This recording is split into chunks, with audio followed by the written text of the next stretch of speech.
ఇదిగో ఇట్లా పట్టుకో.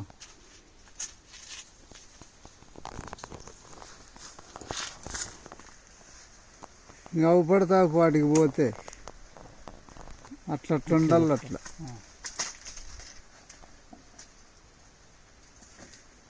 నమస్తే అండి. మనం ఈరోజు జీవామృతం కలుపుతున్నాము. జీవామృతం ఇప్పుడు వాటర్ నింపేసాము. 200 లీటర్ డ్రమ్లో వాటర్ ఫుల్గా నింపేసుకునేసి మనం ఆ డ్రమ్కి వచ్చేసి ఫస్ట్ మనం 10 కేజీల పేడ అండి. అంటే ఇందులో మనం 20 కేజీ తీసుకున్నాము. 2 డ్రమ్ములు కలపడానికి తగ్గట్టుగా 20 కేజీల పేడ తీసుకున్నాము. పేడని కలిపేసుకోవాలండి. ఫస్ట్ 10 కేజీల పేడ.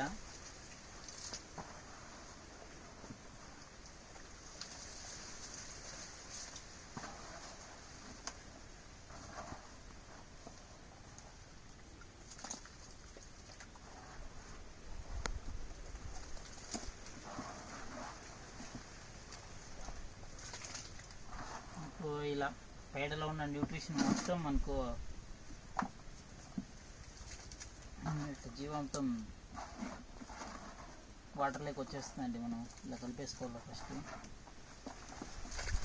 పేడను కలిపేసుకున్న తర్వాత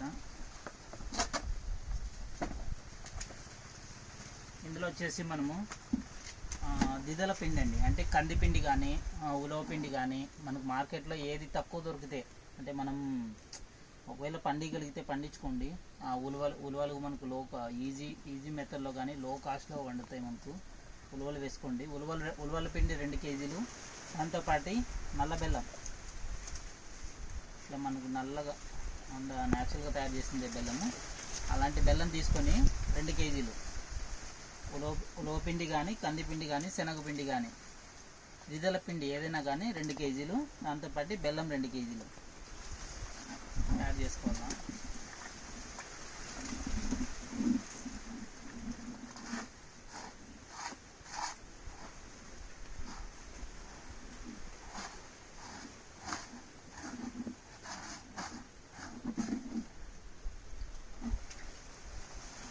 ఇట్లా యాడ్ చేసుకున్న తర్వాత మనం ఇందులోకి అందరూ యూజ్ చేసేది వచ్చేసి పుట్టమట్టి అంటారండి.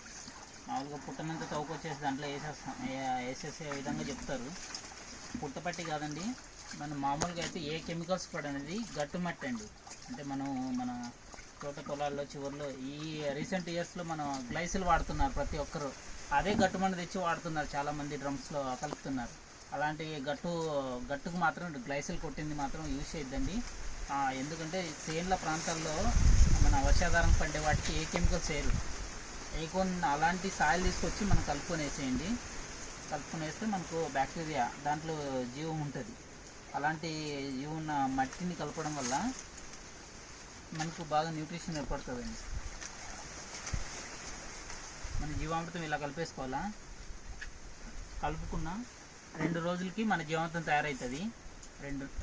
మూడో రోజు మనం వదులుకోవచ్చు. దీంట్లో వచ్చేసి మనం ఈ కవీరుని వచ్చేసి 10 లీటర్లు కలపాలండి.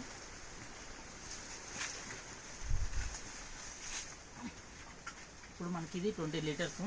ఇందులో సగం కలిపేసేయాలండి.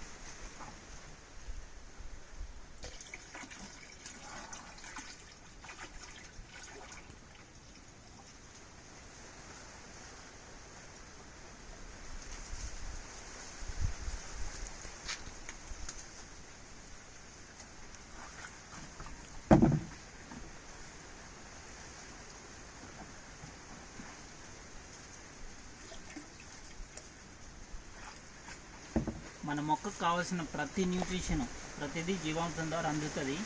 మనం జీవామృతం తయారు చేసుకోవడం వల్ల చాలా బెనిఫిట్స్ ఉంటాయండి. ఇందులో ఉన్న సూడోమోనాస్, ట్రైకోడర్మా ఇలాంటి బ్యాక్టీరియాల నుండి కొద్ది మోతాదు ప్రతి బ్యాక్టీరియా దీంట్లో ఉంటుంది. అన్ని బ్యాక్టీరియాలు ఆవు పేడలు అన్ని బ్యాక్టీరియాలు అవైలబుల్గా ఉంటాయి. మనం బయట నుంచి తీసుకొచ్చే పని ఉండదు. ఏమంటే మనకు కావాల్సిన మొక్కకి ఎంత అవసరమో అంత మాత్రమే ఉంటాయండి. మనం బయట నుంచి తెచ్చేది ఎక్కువ డోసేజ్లు కావచ్చు, తక్కువ కావచ్చు. కానీ మనం ఒక జీవామృతం కలిపితే మొక్కకు అన్ని పోషకాలు అందుతాయండి. దాంతోపాటు మనం ఇప్పుడున్న పర్టికులర్లీ అనంతపూర్ ఏరియా వాటర్ చాలా తక్కువ. అలాంటి టైంలో మీరు కెమికల్స్ వేయడం వల్ల వాటర్ అబ్జార్ప్షన్ మామూలుగా అయితే అబ్జార్ప్షన్ తక్కువ ఉంటుందండి.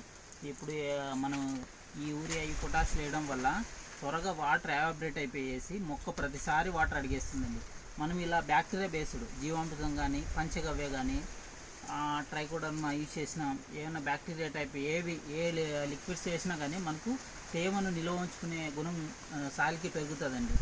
దానివల్ల మనకు చాలా లాభాలు ఉంటాయి. అందుకని చెప్పి జీవామృతము గోకుప్రామృతము మీకు నెక్స్ట్ వీడియో గోకుప్రామృతం గురించి చెప్తానండి. మనకు జీవామృతం వల్ల చాలా బెనిఫిట్స్ ఉన్నాయండి. అందులో మనకు గ్రోత్ ప్రమోటర్గా ఎక్సలెంట్గా పనిచేస్తుంది. ఇప్పటివరకు చాలామంది ట్రై చేశారు, నేను కూడా ట్రై చేస్తున్నాను 6 years నుంచి. మీరు కూడా ట్రై చేయండి, చాలా బాగా పనిచేస్తుంది. Okay bye friends.